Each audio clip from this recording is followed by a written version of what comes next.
উপসর্গ, যাদের আমরা খুব গুরুত্ব দিয়ে উপসর্গ পড়ি, কারণ 4 নম্বর থেকে তো আমাদের আনসার করতে হবে। এখানে সবচেয়ে ইম্পর্টেন্ট কোশ্চেন হচ্ছে উপসর্গ অর্থবাচকতা নিয়ে কিন্তু অর্থের দ্বৈতকতা আলোচনা কর। যে সকল অব্যয়সূচক শব্দাংশ ধাতু বা শব্দের পূর্বে বসে অর্থের সম্প্রসারণ, সংকোচন ও পরিবর্তনের মাধ্যমে নতুন শব্দ গঠন করে সেগুলোকে উপসর্গ বলা হয়। কি বলা হচ্ছে? যে সকল অব্যয়সূচক শব্দাংশ ধাতু বা শব্দের পূর্বে যুক্ত হয়ে অর্থের সম্প্রসারণ, সংকোচন ও পরিবর্তনের মাধ্যমে শব্দ গঠন করে তাদেরকে উপসর্গ বলা হয়। অর্থাৎ উপসর্গের কাজ হচ্ছে নতুন নতুন শব্দ গঠন করা। কিভাবে? সে শব্দের বা ধাতুর আগে যুক্ত হবে। একটু খেয়াল করি আমরা। তাহলে এরপরে দেখো কি বলা হচ্ছে।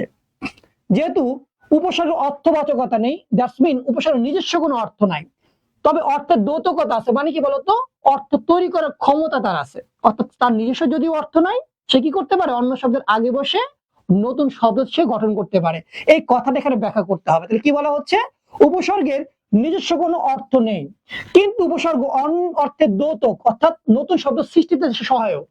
উপসর্গ স্বাধীন পদ হিসাবে বাক্যে ব্যবহৃত হয় না, হলেও এগুলো শব্দ বা ধাতুর উপরে বসে নতুন শব্দ তৈরি করতে পারে। উপসর্গ স্বাধীন পদ হিসেবে বাক্যে ব্যবহৃত না হলেও এগুলো শব্দ বা ধাতুর উপরে বসে নতুন শব্দ তৈরি করতে পারে।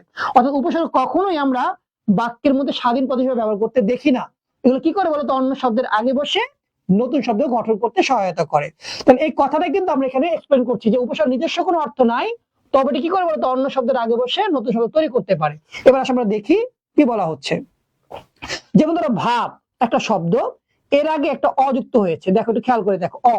তাহলে কি হয়ে যাচ্ছে? দেখো তো, ভাবের আগে অযুক্ত হয়েছে। দেখো অর নিজস্ব কোনো অর্থ আছে বলতো? না, অর নিজস্ব কোনো এখানে অর্থ নাই। কিন্তু সেটা কি বলতো? ভাবের আগে বসে অভাব হয়ে গেছে। এবার আমাকে বলো, ভাব আর অভাব কি এক জিনিস? না, মোটেও না। তাহলে কি করেছে? অর্থের সংকোচন করেছে। ভাব বিস্তৃত অর্থে ব্যবহার করা হচ্ছে, অভাব সংকুচিত অর্থে ব্যবহার করা হচ্ছে, মানে ছোট হয়ে গেছে অর্থের পরিধিটা। পূর্ণ, পূর্ণর আগে পরি ব্যবহার করেছি, পরি একটা উপসর্গ, পরিপূর্ণ হয়ে গেছে। পরিপূর্ণ মানে আরো একটু বেশি, মানে হচ্ছে সেটা অর্থের সম্প্রসারণ হয়েছে। কথা, কথাটা যদি আমরা একটা উপ লাগাই তাহলে হয়ে যাচ্ছে বলতো উপকথা। দেখো উপরে কিন্তু এখানে নিজস্ব কোনো অর্থ নাই, সেটা কিন্তু কথার আগে ব্যবহার করে হয়ে গেছে উপকথা, মানে এখানে অর্থের পরিবর্তন ঘটেছে। উপকথা কথা হয়ে গেছে। এই দেখো, খেয়াল করে দেখো। আসো আমরা দেখি এখানে আর কি লেখা যায়। এখানে এই যে অ উপসর্গটা, এখানে যে পরি উপসর্গটা, এখানে যে উপ উপসর্গটা, এগুলোর আলাদা কোনো অর্থ নেই। শব্দ বা ধাতুর সাথে যুক্ত না হলে উপসর্গ কোনো অর্থ প্রকাশ করতে পারে না। তার মানে এই কথা কিন্তু আমরা এখানে বলছিলাম যে উপসর্গগুলো স্বাধীনভাবে কখনোই বাক্যের মাঝে বসে না। সে কি করে বলতো?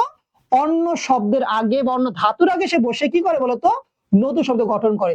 অর্থাৎ উপসর্গ স্বাধীনভাবে বাক্যে ব্যবহৃত হয়ে অর্থদ্বৈততা সৃষ্টি করতে অক্ষম।